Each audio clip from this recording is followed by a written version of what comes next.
The stars looked the same as they always did from the bridge of the Defiant. Commander Jake Morrison stood with his hands behind his back, watching the endless darkness of space.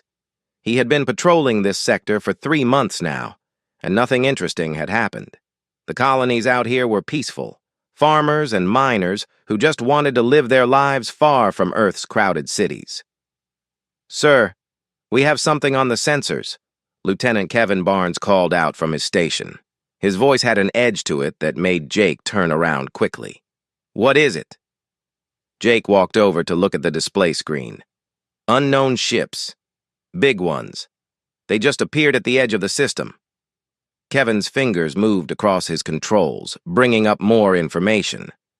"I count 50 vessels. They're not like anything in our database." Jake felt his stomach tighten. 50 unknown ships was not a good sign. Humanity had been exploring space for over a century, and they had never met another intelligent species. Until now, apparently. "Send a standard greeting message, all frequencies," Jake ordered. "And get me a line to Admiral Crawford on Earth." The message went out into space. Minutes passed with no response. The unknown ships kept moving forward, getting closer to the human colonies. Jake watched them approach, feeling more worried with each passing moment. "Sir, we're getting a response," Kevin said. "It's not audio. They're sending data." The screen filled with symbols and images. Jake couldn't read any of it, but the meaning was clear enough. There were pictures of the human colonies, pictures of Earth. And there was a symbol that appeared over and over again. It looked like a closed fist. "Are they threatening us?" Jake asked. Before Kevin could answer, the screen changed. Now there was a creature looking back at them. It stood on 2 legs like a human, but that was where the similarity ended. The creature was at least 8 feet tall with dark red skin that looked thick as armor. Its face had 4 eyes arranged in a square pattern, and its mouth was full of sharp teeth. When it spoke, the translator struggled to make sense of the words. "Small ones, weak ones. You will surrender your worlds. You have 30 days. Resistance will end in death."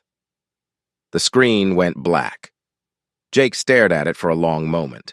Around the bridge, his crew sat in shocked silence. "Did that thing just demand we surrender everything?" Kevin finally asked. "Yes," Jake said quietly. "Yes, it did." Far away on Mars, Dr. Amy Sullivan watched the same message in her laboratory. She was a xenobiologist, someone who studied alien life. For years, she had wondered what other species might be out there among the stars. Now she had her answer, and it was terrifying. Amy played the message again, studying the creature carefully. It was big and strong, that much was obvious. Its skin looked tough, maybe even bulletproof. Those teeth suggested it was a predator, something that hunted and killed. She pulled up comparison data from Earth's animals. The creature had similarities to crocodiles and bears, both apex predators from Earth's past. "We're in trouble," she said to herself. Her assistant came running into the lab. "Dr. Sullivan, did you see it?" "I saw it," Amy said. "Send everything we have to military command. They need to know what we're dealing with." She started writing her report. Physical advantages, size, strength, natural armor, predatory instincts, probable combat effectiveness. Extremely high. Recommended response. She paused at that line. What could she recommend? Humanity had never fought a war in space before. They had ships and weapons, but they were designed for defense against asteroids and pirates, not against 50 massive warships. Amy typed slowly. Recommended response. Do not engage in direct combat. Seek diplomatic solution. If conflict is unavoidable, use guerrilla tactics and avoid confrontation. On the Vraxian flagship, High Warlord Krelnax looked at the data his scanners had collected on the humans. He laughed, a deep rumbling sound that made his subordinates step back nervously. "Look at them," he said, pointing at the images of humans on his screen. "So small, so weak.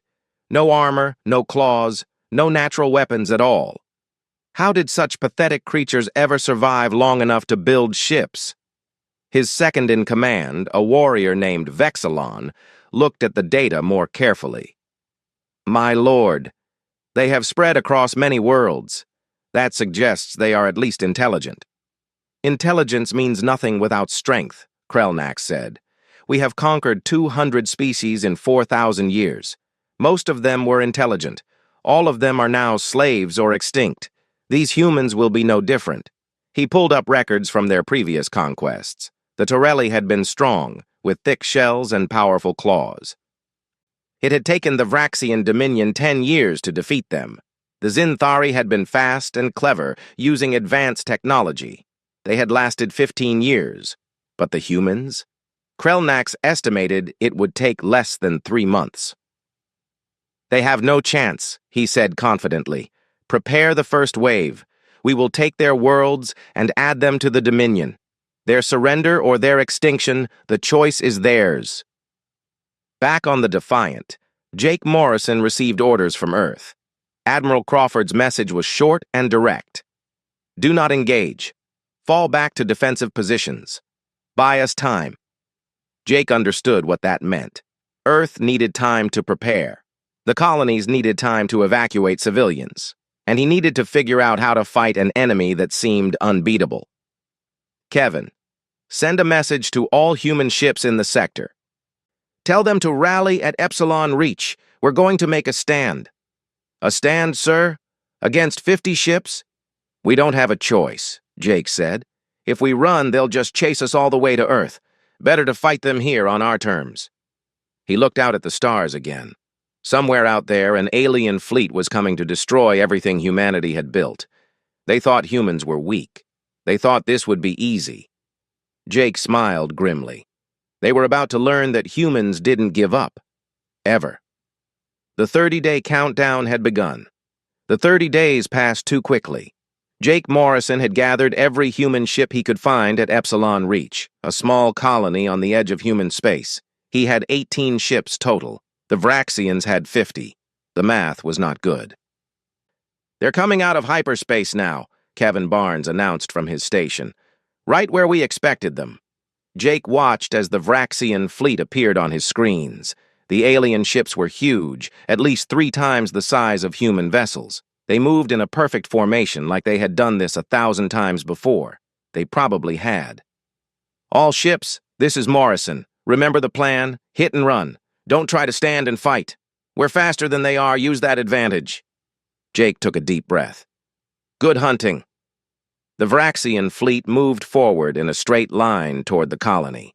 They didn't even try to hide or use tactics. They didn't think they needed to. That was their first mistake. Jake's fleet split into 3 groups and came at the Vraxians from different angles. The human ships were smaller and faster, darting in like insects around a giant. They fired missiles and energy weapons, then spun away before the Vraxians could return fire.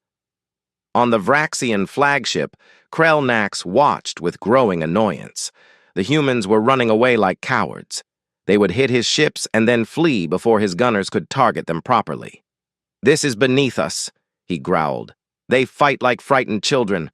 All ships increase speed, chase them down. That was their second mistake. When the Vraxian ships broke formation to chase the humans, they became easier targets. Jake had planned for this. Hidden in the asteroid field nearby were more human ships, waiting in silence with their power systems turned off.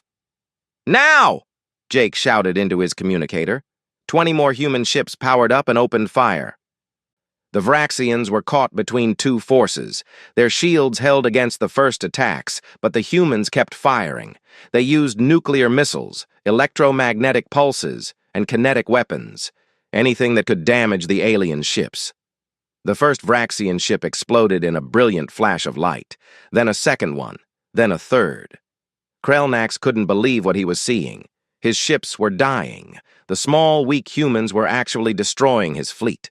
He roared orders at his crew, demanding they fight back. But the humans were everywhere. They moved too fast, coordinated too well. Fall back! Regroup! He finally ordered. But the humans didn't let them regroup. They followed the Vraxians, harassing them, picking off any ship that fell behind. By the time the aliens reached the edge of the system, they had lost 8 ships. 8 ships against an enemy that was supposed to be weak.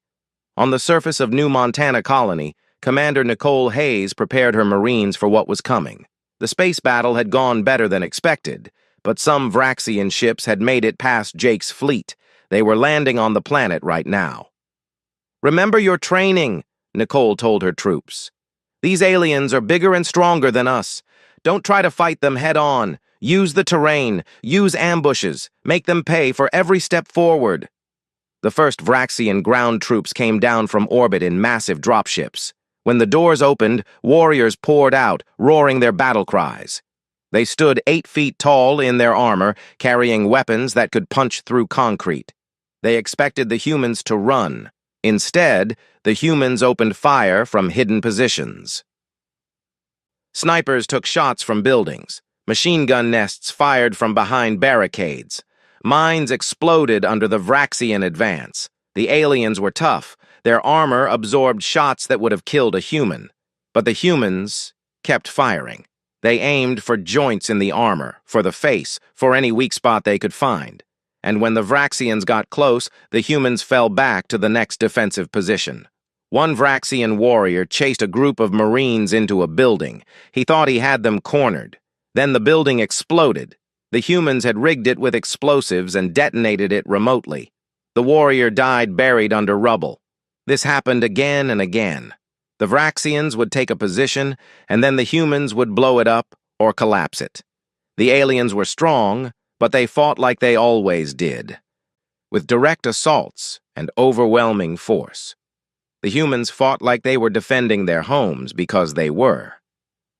Nicole watched from her command post as the battle raged. Her forces were taking casualties, but the Vraxians were taking more. She had studied history before joining the military. Humans had been fighting wars for thousands of years. They had learned hard lessons about combat, about tactics, about refusing to give up. "They think they're the best warriors in the galaxy," she said to her second-in-command. "They've never fought humans before." In space, Jake's fleet continued to harass the Vraxian ships. They used the asteroid field as cover, popping out to fire and then disappearing. The Vraxians tried to adapt, but they were too slow. Their tactics were rigid, based on thousands of years of doing the same thing against weaker enemies. Lieutenant Kevin Barnes discovered something interesting. "Sir, the Vraxian ships always respond to attacks the same way. They turn to face the threat and fire all weapons. It's like they're programmed." Jake saw the opportunity immediately. "If we can predict their movements, we can set traps. Send that information to all ships." The human fleet started using the Vraxian predictability against them.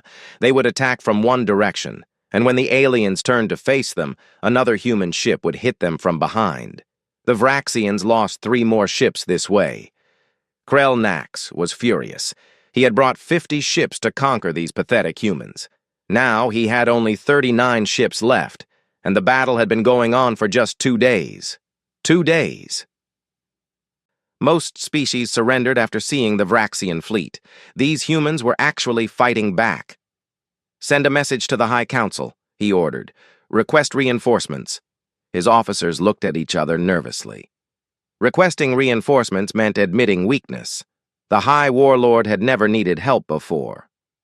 "Do it!" Krell Nax roared. On New Montana, the ground battle continued for 3 more days. The Vraxians controlled about 30% of the colony, but they had paid a terrible price. Hundreds of their warriors were dead. The humans had lost people too, but they kept fighting. They never surrendered, never gave up, even when they were clearly losing. One group of Marines was surrounded in a warehouse. They had no way out. A Vraxian commander approached with a surrender offer. The Marines responded by detonating all their remaining explosives, destroying the warehouse and killing every Vraxian nearby. The Marines died too, but they took the enemy with them. When news of this reached the other Vraxian warriors, something changed. They started to fear the humans. These small creatures fought like demons. They refused to surrender even when death was certain. They turned every building into a fortress, every street into a killing zone. After 5 days, the Vraxians withdrew from New Montana. They had taken too many casualties and gained nothing worth keeping. Commander Nicole Hayes stood in the ruins of her colony and counted the cost. Half her Marines were dead. Most of the colony was destroyed. But they had won. The aliens had retreated. Jake Morrison received the news from the surface and allowed himself a small smile. The Vraxians had come expecting an easy victory. They had gotten the fight of their lives. His fleet had destroyed 11 enemy ships, and the ground forces had killed hundreds of alien warriors. But he knew this was just the beginning. The Vraxians would come back with more ships, more warriors. They wouldn't make the same mistakes twice. What the Vraxians didn't know was that humans learned too. And humans never forgot. Every battle gave them more information, more tactical knowledge. The next time the aliens came, humanity would be ready. The second wave arrived 3 months later. This time, Krelnax brought 300 ships. He was not going to make the same mistakes again. The humans would be crushed under the weight of pure military power. They learned nothing, Admiral Lisa Crawford said from her command center on Earth. She was watching the Vraxian fleet approach through long-range sensors. 300 ships was a massive force, but humanity had not been idle during the past 3 months. Every colony had been fortified. Underground bunkers had been built to protect civilians. Weapons factories had been working day and night. And most importantly, humanity had learned how the Vraxians fought. Knowledge was power, and now humans had both. "Send the signal," Lisa ordered. "Let them know we're not hiding." Across human space, thousands of small ships powered up. Fighters, bombers, mining vessels converted into warships, private yachts with missile pods attached. If it could fly and carry a weapon, humanity had pressed it into service. They couldn't match the Vraxians in ship quality, but they could match them in numbers. Captain Brandon Cole sat in his fighter, one of 800 pilots ready to launch. His ship was tiny compared to a Vraxian warship, barely bigger than a car. But it was fast and carried 4 nuclear-tipped missiles. "All fighters, this is Cole. Remember, we're not trying to destroy their big ships. We're trying to overwhelm their defenses. Get in close. Fire everything, get out. Make them pay attention to us." The Vraxian fleet entered the human colony system of Proxima. They expected to see a defensive fleet waiting for them. Instead, they saw nothing. The space around the colony appeared empty. "Where are they?" Krelnax demanded. "Scan the entire system." That's when the swarm hit them. 800 human fighters came from every direction at once. They had been hiding behind planets, asteroids, even the colony itself. Now they descended on the Vraxian fleet like angry hornets. The Vraxians opened fire with their point defense systems, but there were too many targets. For every fighter they destroyed, 3 more got through. Missiles streaked through space, slamming into shields and armor. Individual fighters were no threat to the massive Vraxian ships. But 800 fighters firing together was a different story. Brandon Cole's fighter darted between 2 Vraxian cruisers, firing his missiles at point-blank range. He didn't wait to see if they hit. He was already accelerating away, pushing his fighter to maximum speed. Behind him, explosions lit up space. "That's for New Montana," he shouted. But the fighters were just a distraction. While the Vraxians focused on the swarm of small ships, larger human vessels moved into position. Commander Jake Morrison was leading a fleet of 50 warships that had been hiding in the outer system. They had learned from the first battle. Hit the enemy when they're distracted. Hit them hard, then disappear before they can respond. Jake's fleet opened fire with everything they had. Long-range missiles crossed millions of kilometers of space in minutes. Energy weapons lanced out, targeting Vraxian engines and weapon systems. The Vraxians were caught between the fighter swarm and the main fleet. "Turn to face the larger ships," Krelnax ordered, but his fleet was too spread out, trying to deal with fighters attacking from all directions. When they turned to engage Jake's fleet, the fighters hit them from behind. On the surface of Proxima Colony, engineer Chris Patterson watched the space battle on his screens.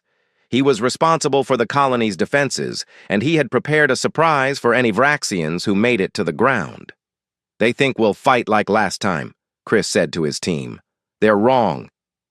The colony had been evacuated weeks ago. Every civilian was safe in underground bunkers that could survive orbital bombardment. The buildings above were empty, or at least they appeared empty. Chris had spent 3 months turning the entire colony into one giant trap.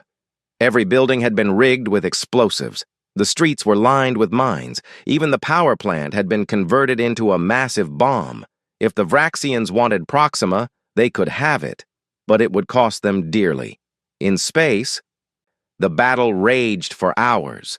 The Vraxians were starting to adapt to the human tactics, but it was too late. They had already lost 30 ships, and their fleet was running low on ammunition. The fighters kept coming in waves, never giving them a moment to rest. Then something happened that Krelnax did not expect. Human ships started appearing from hyperspace behind his fleet. These were reinforcements from other colonies. Humanity had created a communication network that allowed them to call for help quickly. Within hours of the battle starting, ships from 6 different colonies had arrived to join the fight. Sergeant Amy Rodriguez was aboard one of these reinforcement ships. She led a special forces team trained for boarding operations. While the main battle distracted the Vraxians, her team approached a damaged alien cruiser in a stealth shuttle. "Remember the briefing," Amy told her squad. "These Vraxians are tough, but they've never fought in close quarters against humans. They're too big, too slow in tight spaces. That's our advantage." The shuttle latched onto the Vraxian hull, and Amy's team cut through the armor with plasma torches. They entered the alien ship with weapons ready. Inside, they found corridors built for creatures 8 feet tall. The Vraxians could barely move without ducking. Humans could run at full speed.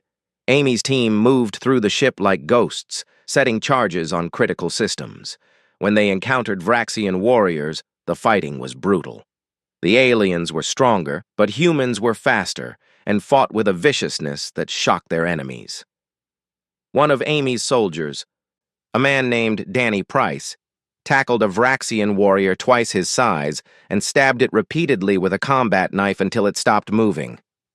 "Humans are crazy," a wounded Vraxian warrior muttered in his own language before Amy's team left him behind. They set the final charges on the ship's reactor and evacuated. The cruiser exploded 10 minutes later. It was the first Vraxian ship destroyed from the inside, but it wouldn't be the last. Dr. Amy Sullivan watched the battle reports coming in from Mars. She had been analyzing Vraxian biology for months now, looking for weaknesses. She had found several. The aliens were strong and tough, but they had slow metabolisms. They needed to rest frequently. Their healing was slow compared to humans. And most importantly, they had very low birth rates. Every Vraxian warrior that died would take years to replace. "They can't sustain these losses," Amy told Admiral Crawford over a secure channel. "Their species is built for domination, not attrition warfare. If we can keep killing them faster than they can replace their losses, we'll win eventually." "How long is eventually?" Lisa asked. "Years, maybe decades. But we will win." The battle for Proxima lasted for 2 weeks. The Vraxians tried everything. They attempted orbital bombardment, but the human defenses on the ground shot down most of their missiles. They tried landing ground troops, but Chris Patterson's traps killed hundreds of warriors before they realized the entire colony was booby-trapped. They tried to blockade the planet, but human supply ships kept slipping through using stealth technology. Finally, Krelnax accepted the truth. He could not take this colony without losing his entire fleet. He had already lost 180 ships. The humans were still fighting with the same intensity as when the battle started. They showed no signs of fatigue, no willingness to surrender. "Withdraw," he ordered quietly. It was the first time in his long military career that he had retreated from a weaker enemy. As the Vraxian fleet limped away from Proxima, Jake Morrison stood on the bridge of the Defiant and watched them go. His ship was damaged. Half his fleet was destroyed, but they had won. Again. "They'll come back," Kevin Barnes said.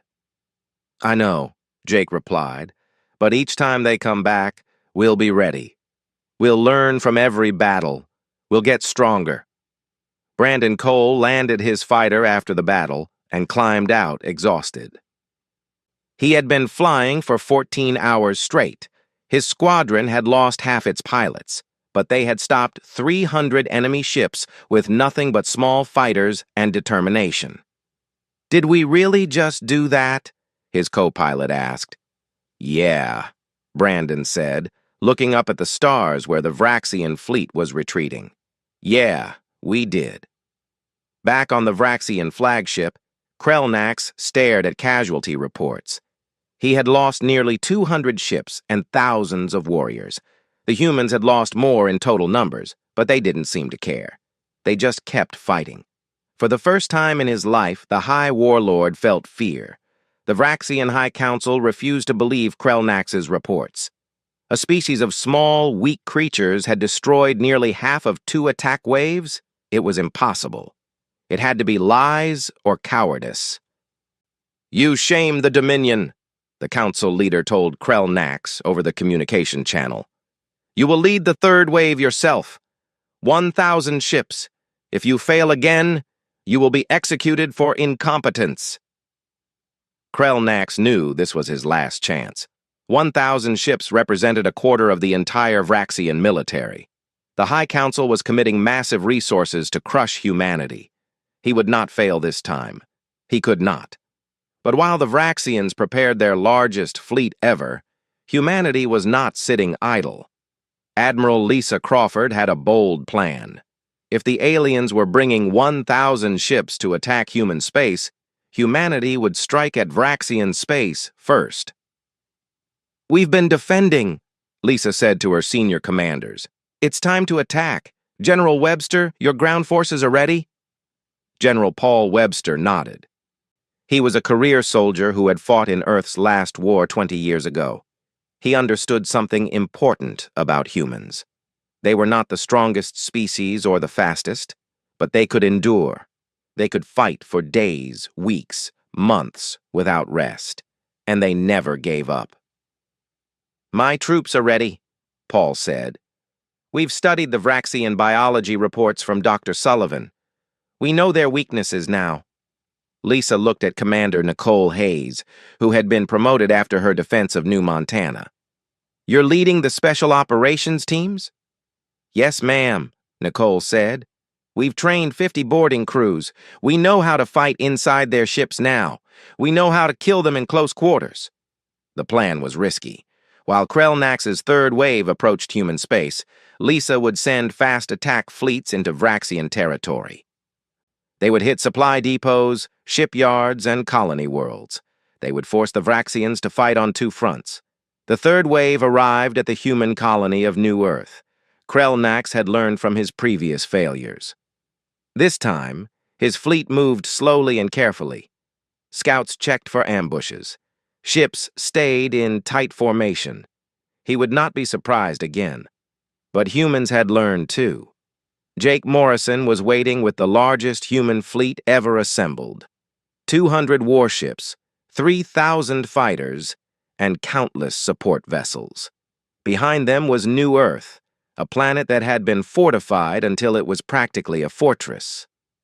"All ships, this is Admiral Crawford." Lisa's voice came over every ship's communication system. "Today we show these aliens what humanity really is. We don't surrender. We don't retreat. We fight until we win. Good luck to all of you." The Battle of New Earth began with a missile exchange that lit up space for millions of kilometers. Both sides fired everything they had. Vraxian ships had stronger shields, but human missiles were smarter, able to dodge and weave. The first hour of the battle saw 20 ships destroyed on each side. Brandon Cole led his fighter wing straight into the heart of the Vraxian formation. It was suicide, but it was also necessary. The fighters needed to disrupt the alien formation, create chaos that the bigger human ships could exploit. "For humanity!" Brandon screamed as his fighter dodged enemy fire. He launched all his missiles at a Vraxian battleship, then had to spin wildly to avoid getting hit by point defense fire. Around him, other fighters were doing the same thing. Some didn't make it, but the ones that survived were taking a terrible toll on the enemy. Meanwhile, in Vraxian space, Nicole Hayes and her boarding teams were attacking a major shipyard. They had approached and captured Vraxian shuttles, using codes they had stolen from previous battles. By the time the aliens realized they were under attack, it was too late. Nicole's team moved through the shipyard like trained killers. They set charges on partially built warships. They sabotaged fuel storage tanks. They uploaded viruses into computer systems. And when Vraxian guards confronted them, they fought with a brutality that shocked their enemies. One Vraxian warrior grabbed a human soldier named Katie Ross. The warrior was 3 times her size and thought the fight was over. Katie pulled out a knife and stabbed the alien in the throat 7 times before it let her go. Then she picked up her rifle and kept fighting. "Humans don't quit," Nicole said as she led her team back to their shuttle. Behind them, the shipyard exploded in a chain reaction that destroyed 3 nearly completed warships. Back at New Earth, the battle had been raging for 3 days. Both sides were exhausted. The Vraxians had lost 300 ships. The humans had lost 80, but neither side would back down. Krelnax was desperate. He had committed everything to this attack. If he failed here, the Dominion would execute him. But more importantly, he was starting to realize something terrible. The humans might actually win this war. He watched his tactical displays and saw human ships everywhere. They fought with a coordination that seemed impossible. Every ship knew exactly where to be, exactly when to fire. It was like they shared one mind. What Krelnax didn't know was that humans had developed advanced communication networks. Every ship was connected to every other ship. Information flowed instantly. When one captain discovered a weakness in Vraxian tactics, every other captain knew about it within seconds. Dr. Amy Sullivan had been right. Humans had evolved as pack hunters, working together to bring down prey much larger than themselves. Now they were applying those same instincts to space warfare. General Paul Webster's ground forces landed on a Vraxian colony world called Vraxis Prime. It was a bold move, attacking the enemy's home territory. But Paul knew that the best defense was a good offense. The Vraxian defenders were shocked when human soldiers poured out of landing craft. These humans moved fast, worked together perfectly, and showed no fear. The Vraxians were used to enemies who surrendered when faced with superior force. Humans just fought harder. One squad of Marines held a bridge against 50 Vraxian warriors for 6 hours. They ran out of ammunition and fought with knives. When reinforcements finally arrived, they found 5 humans still alive and 32 dead Vraxians. The humans had refused to retreat even though they were hopelessly outnumbered. At New Earth, the battle reached its climax on the 5th day. Krelnax made a desperate decision. He would lead a direct assault on the human flagship himself. If he could kill Admiral Crawford, maybe the human fleet would fall apart. His battleship pushed through the human lines, taking massive damage but refusing to stop. Jake Morrison saw what the Vraxian commander was trying to do and moved his ship to intercept. "He wants Crawford. He'll have to go through us first," Jake said. The 2 flagships met in the middle of the battlefield.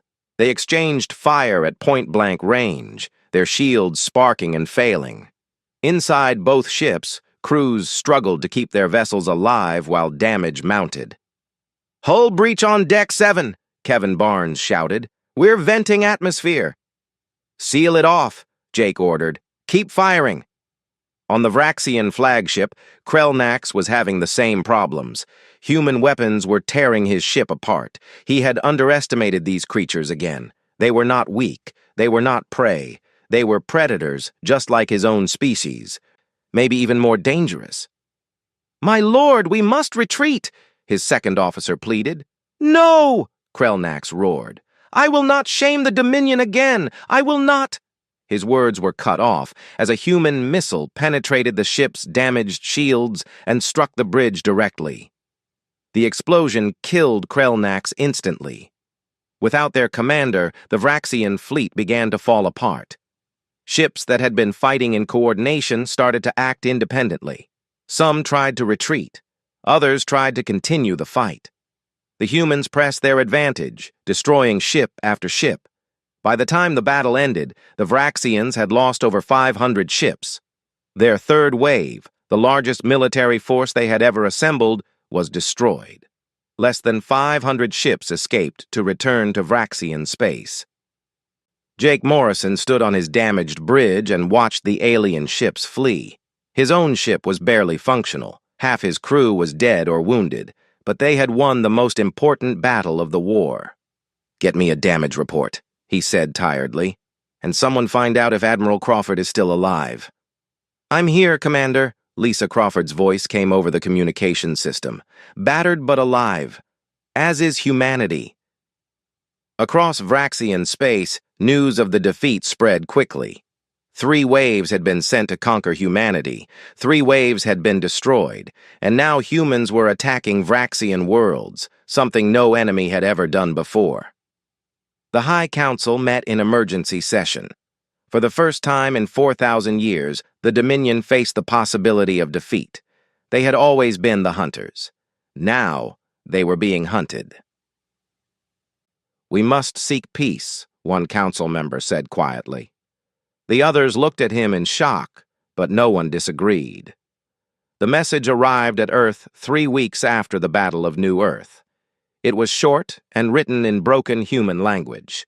The Vraxian Dominion wanted to negotiate peace terms. Admiral Lisa Crawford read the message several times. After months of brutal warfare, after losing thousands of ships and hundreds of thousands of lives, the aliens finally understood. They could not defeat humanity. "Should we accept?" General Paul Webster asked. He was still commanding operations in Vraxian space, where human forces had captured 3 colony worlds. "We should," Lisa said, "but not on their terms, on ours." The peace conference was held on a neutral space station operated by the Zinthari, a species that had remained neutral during the war. Lisa Crawford represented humanity. Councillor Vextra represented the Vraxian Dominion, and Observer Zintar of the Zinthari documented everything for the galactic community. Vextra was a typical Vraxian, tall and heavily muscled with dark red skin. But when he looked at Lisa Crawford, there was something in his 4 eyes that had never been there before when a Vraxian looked at another species. There was respect and fear. "You have fought well," Vextra said in careful human language. "The Dominion wishes to end hostilities." "The Dominion attacked us," Lisa replied coldly. "You demanded our surrender. You killed our people. Now you want peace because you're losing." Vextra could not deny this. The third wave's defeat had shocked the entire Vraxian civilization. They had sent over 1,300 ships to conquer humanity. Only a few hundred had returned. The rest were destroyed, along with tens of thousands of Vraxian warriors. "What are your terms?" Vextra asked. Lisa pulled out a data pad with the human demands. They had been carefully prepared over the past 3 weeks. "First, the Dominion will return all territory taken from the species you conquered in the past century. Second, you will reduce your military by 50%. Third, you will pay reparations to humanity for the damage caused by your attacks. Fourth, you will allow human observers to monitor your compliance with these terms." Vextra's face showed shock. "These terms are harsh. They will weaken the Dominion greatly." "You should have thought about that before you attacked us," Lisa said. "These are our terms. Accept them or we continue the war." The truth was that humanity was exhausted. They had won the battles, but it had cost them dearly. Every colony had been damaged. Their fleet was a shadow of its former strength. But Vextra didn't know that. He only knew that 3 massive attack waves had been destroyed, and human forces were currently occupying Vraxian worlds. "I must consult with the High Council," Vextra said. While the Vraxians debated, observer Zintar approached Lisa privately. The Zinthari were a peaceful species that valued knowledge above all else. "Admiral Crawford, I have been documenting this conflict," Zintar said. "I must ask you something. How did you defeat the Vraxians? They have conquered 200 species over 4,000 years. Why could you stop them when no one else could?"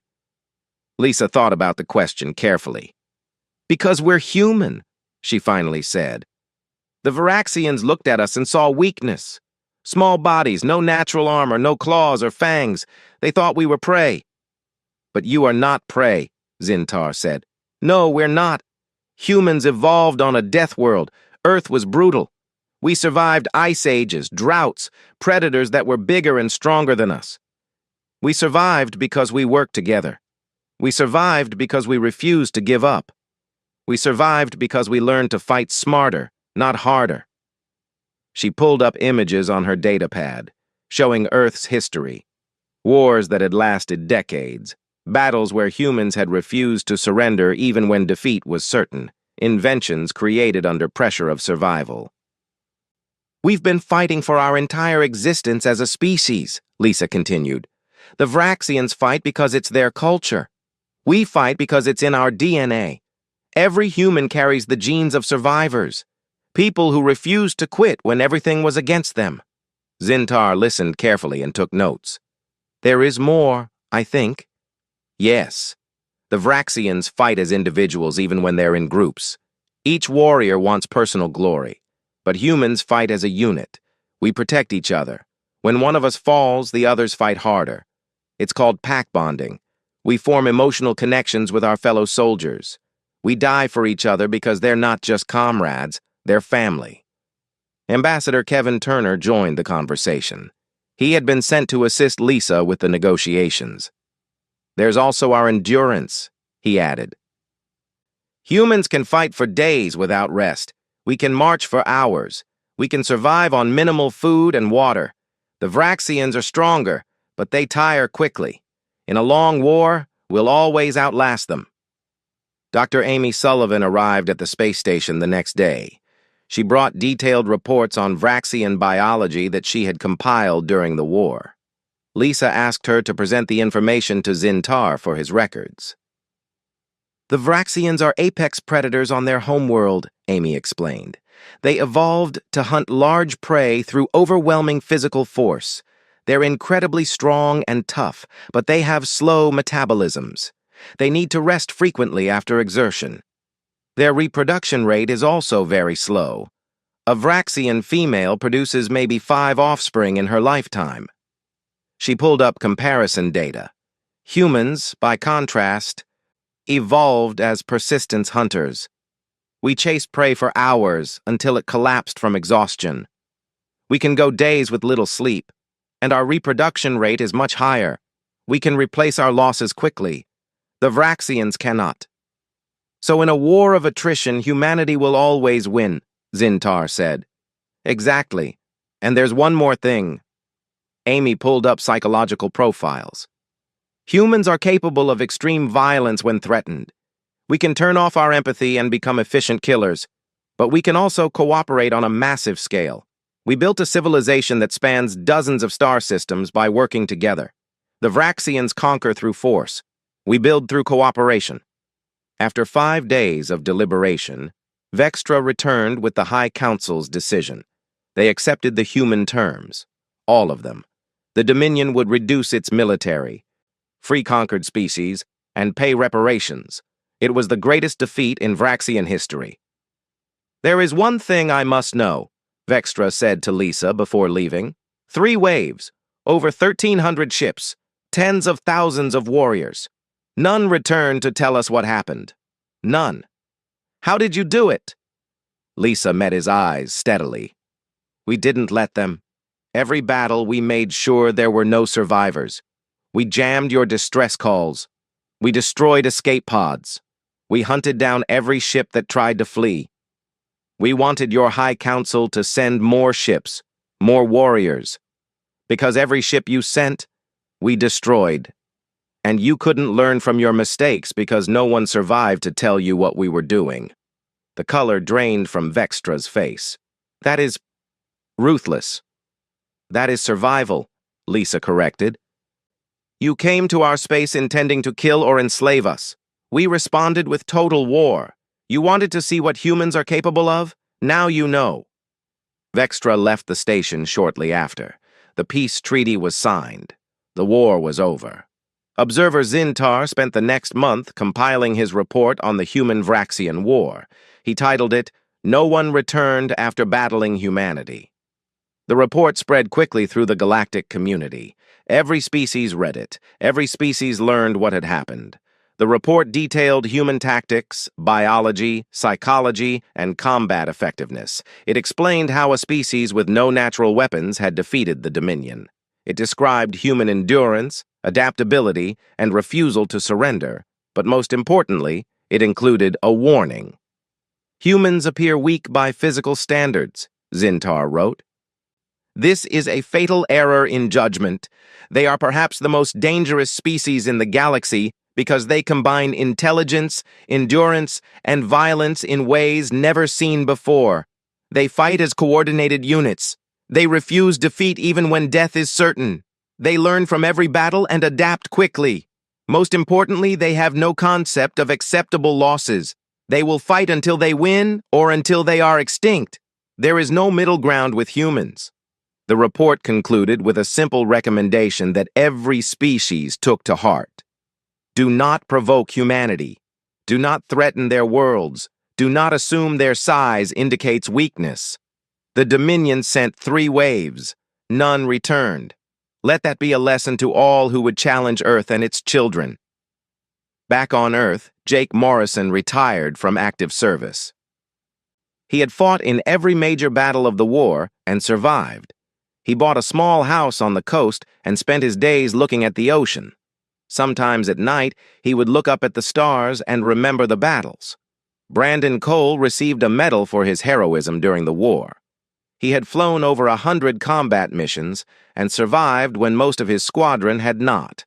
He continued flying, but now he trained the next generation of fighter pilots. Be ready, he told them. The Vraxians won't attack again, but there might be other species out there. Stay ready. Commander Nicole Hayes became the head of Human Special Forces. Her boarding tactics had been decisive in several key battles. She made sure that every soldier under her command knew how to fight in space, on the ground, and inside enemy ships. We won because we adapted, she told new recruits. Never stop learning. Never stop adapting. Dr. Amy Sullivan continued her research on alien biology. She had offers from several universities to teach, but she preferred the lab. She wanted to understand more species, learn their weaknesses, prepare humanity for future conflicts. Knowledge is our greatest weapon, she often said. Admiral Lisa Crawford remained in command of Earth's military. She oversaw the reconstruction of the fleet and the fortification of human space. She made sure that humanity would never be caught unprepared again. Under her leadership, humanity became one of the most powerful species in the galaxy. The Vraxian Dominion kept its promises. They freed conquered species. They reduced their military. They paid reparations. But more than that, they changed. The warrior culture that had defined them for thousands of years began to shift. They had learned that being the strongest did not mean being unbeatable. Young Vraxians grew up hearing stories about the war with humanity. Stories about how no ships returned. Stories about humans who fought until death. Stories that taught them respect and caution. The humans were small, yes, but they were deadly. 50 years later, a Vraxian diplomat visited Earth for the first time since the war. He stood in a museum dedicated to the conflict and looked at displays showing the battles. He saw pictures of human soldiers, pilots, and commanders, and he understood finally what his ancestors had failed to grasp. These humans were predators, not the kind that relied on size and strength, the kind that relied on intelligence, endurance, and absolute refusal to accept defeat. The kind that would chase you for days, weeks, months until you collapsed. The kind that worked together so well they moved as one organism. The kind that learned from every mistake and never made the same error twice. The galaxy had a new rule now, one that every species followed. It was never written down officially, but everyone knew it. Everyone respected it. Never attack humanity. No one returned after battling them. No one ever would.